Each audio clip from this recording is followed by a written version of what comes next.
Good morning, good afternoon, and good evening. Welcome back to Edify. My name is Anthony, and I'm glad that you are here. Let's jump right into the study that we're doing this week and possibly the next few weeks, depending on how deep we go, into the Psalm of Psalm 63 in the book of Psalms. This is a psalm that was written by David when he was in the wilderness.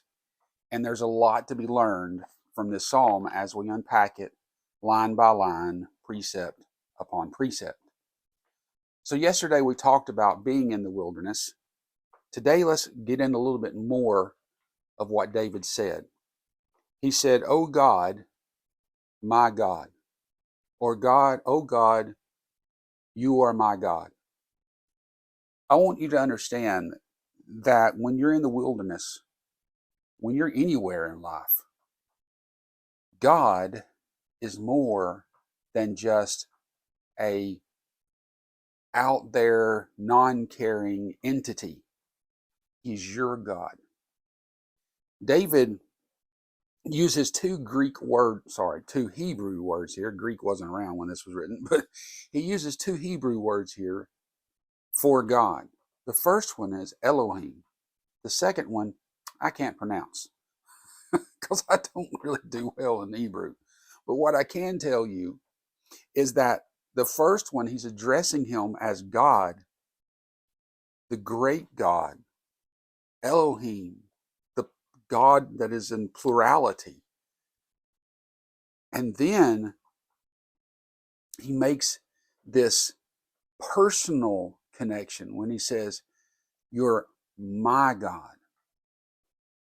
You know, when you are in a wilderness, when you are in a time of trial and tribulation, you need to know that God is a personal friend. That he's not just the creator, even though he is. That yes, he is the king of the universe, but he's also your friend and your father. He's your king, but he's the king who says, "Come into my throne room with boldness. Sit on my knee and call me Daddy." He's God, but he's your God. Don't forget that he is God.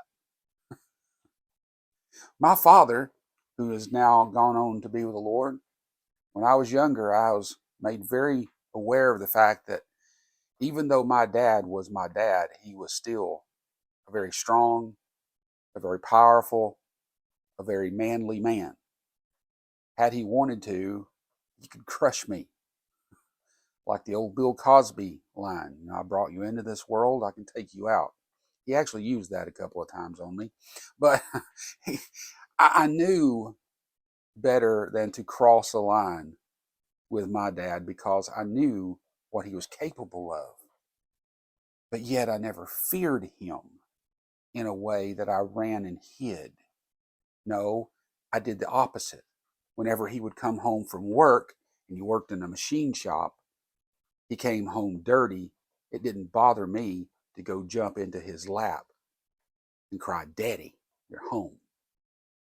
Now, when it comes to God, if the only concept we have of God is this holy other, this untouchable, this unreachable, this unknowable being, and if we never had the Abba experience, then being in the wilderness would be a horrifying place. But when you're in the wilderness, the God who made the wilderness is the one who's with you. That makes a huge difference, does it not? You see, the God that created you knows you better than you know yourself. He knows me better than I know myself.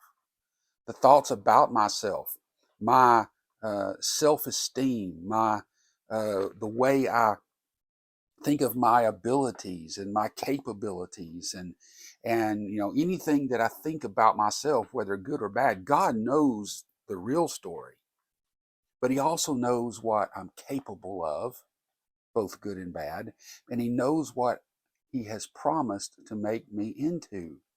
And that is the image of his Son. And so I can be assured of the fact that if I'm trusting him and I'm walking with him and I'm seeking him, and we'll get to that point next time, if I'm seeking him and walking with him and spending time with him, it doesn't matter if we're in the wilderness or we're in, you know, some place with everything we need on this earth. I'm never alone. I'm with the one who watches over me, who looks over me, who takes care of me, and who does it more than out of obligation. He does it because he cares. Huge difference than just knowing that there is a God and knowing that that God is my God. And that's who David was praising. Well, I hope this has been an encouragement to you in some way. You think about what we've said, meditate on it, and we'll get back together tomorrow right here again on Edify.